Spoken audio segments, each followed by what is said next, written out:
The holidays were soon over and I had to leave. As the cart began to move, the mother came to the gate. She stood there, holding the baby in her arms. It was a picture which is forever in my mind because it was also the last time that I saw my mother alive.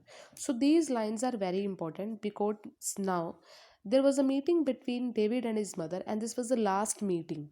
This was the last time that he saw his mother alive. So when the cart began to move, the mother was standing at the gate and she was holding the baby in her arms. So this was the last picture which was there in David's mind forever. After 2 months, about 2 months after my return to Salem House on my 10th birthday, Mr.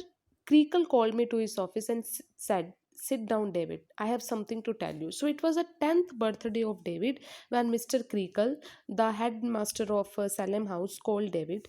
And I looked at him, but I couldn't say a word. "David," Mr. Creakle went on, "I'm very sorry to tell you that your mother is dead." So, the news of his mother's death was given by Mr. Creakle to him, and it was given on his 10th birthday. I began to cry bitterly.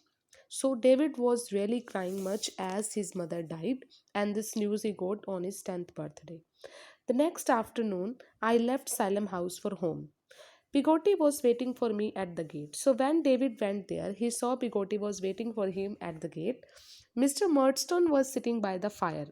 His stepfather, Mr. Murdstone, was sitting there. He paid no attention to me. Pigoti led me to my mother. My dear mother lay as if she was asleep. My little brother, who had died a few minutes after my mother, lay in her arms. So David saw his mother and his little brother both died actually. So on the day of the funeral, so what is the meaning of funeral? Funeral is a death ceremony. When somebody dies and when the dead body is buried, this ceremony is called funeral.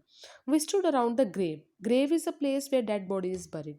The day seemed different to me from every other day, and even the daylight seemed a sadder color. There was a solemn hush when the voice of a clergyman said the last prayers. I heard sobs and standing apart from others. I saw my good and faithful Pigoti weeping. I went to her and we hugged each other. So we can see in the picture also, at the place of funeral, all were crying and Pigoti was crying much. So there was complete silence, and the clergyman, the father or the priest of the church, was speaking some prayers, and David just went to Pigoti and hugged her.